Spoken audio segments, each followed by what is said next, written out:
DCM D K Shivakumar ಅವರಿಗೆ AICC ಅಧ್ಯಕ್ಷ Mallikarjuna Kharge check mate ಇಟ್ಟಿದ್ದಾರಾ ಅನ್ನುವ ಕುತೂಹಲ ಮತ್ತು ಪ್ರಶ್ನೆ ಅವರ ಒಂದು ಮಾತಿನಿಂದ ಹುಟ್ಟಿಕೊಂಡಿದೆ.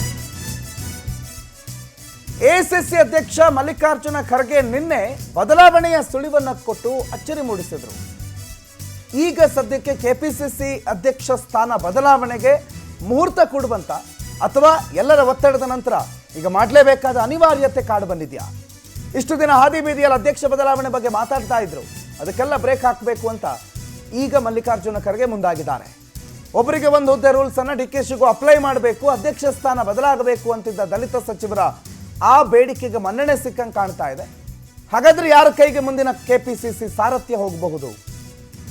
ಅದರ ನಡುವೆ ಡಿಕೆ ಶಿವಕುಮಾರ್ ಒಂದು ಟ್ವೀಟ್ ಮಾಡ್ತಾರೆ, ಅದು ಕೂಡ ಇದಕ್ಕೆಲ್ಲ ಮ್ಯಾಚ್ ಆಗ್ತದೆ. ಪ್ರಯತ್ನ ವಿಫಲವಾಗಬಹುದು, ಆದರೆ ಪ್ರಾರ್ಥನೆಗೆ ಗೆಲುವು ಖಂಡಿತ ಸಿಗುತ್ತೆ ಅಂತ ಡಿಕೆ ಶಿವಕುಮಾರ್ ಹಾಕ್ತಾರೆ. ಮತ್ತೊಂದು ಸಂಘರ್ಷಕ್ಕೆ ಈಗ ಈ ಡೆವಲಪ್ಮೆಂಟ್ಗಳು ಕಾರಣ ಆಗ್ತದೆ. ಮಲ್ಲಿಕಾರ್ಜುನ ಖರ್ಗೆ ಅವರು ಆಡಿದ್ದಂಥ ಮಾತು ಹೇಳಿ ಕೇಳಿ ಡಿಸಿಎಂ ಡಿಕೆ ಶಿವಕುಮಾರ್ ಡಿಸಿಎಂ ಆಗಿದ್ದವರೊಬ್ಬರು ಸ್ಟೇಟಸ್ಸು ಅದೆಲ್ಲ ಹಾಕ್ತಾರ, ಅವ್ರು ಹಾಕ್ತಿದ್ದಾರೆ ಅಂತಂದ್ರೆ ಅದರಿಂದ ಏನೋ ಇದೆ. ಅದು ಇದೆಲ್ಲ ಕಾರಣ ಆಗಿರೋದು ಖರ್ಗೆ, ಮಲ್ಲಿಕಾರ್ಜುನ ಖರ್ಗೆ ಅವರ ನಿನ್ನೆಯ ಮಾತು. ಏನು ಹೇಳಿದ್ರು ಮಲ್ಲಿಕಾರ್ಜುನ ಖರ್ಗೆ ಕೇಳಿಸ್ಕೊಳ್ಳಿ.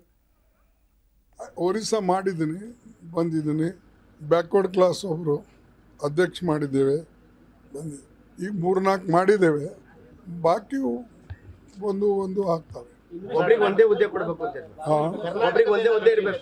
ನೋಡಿ, ನಾನು ಸ್ಪೆಸಿಫಿಕ್ ಆಗಿ ಹೇಳೋಕ್ಕಾಗಲ್ಲ.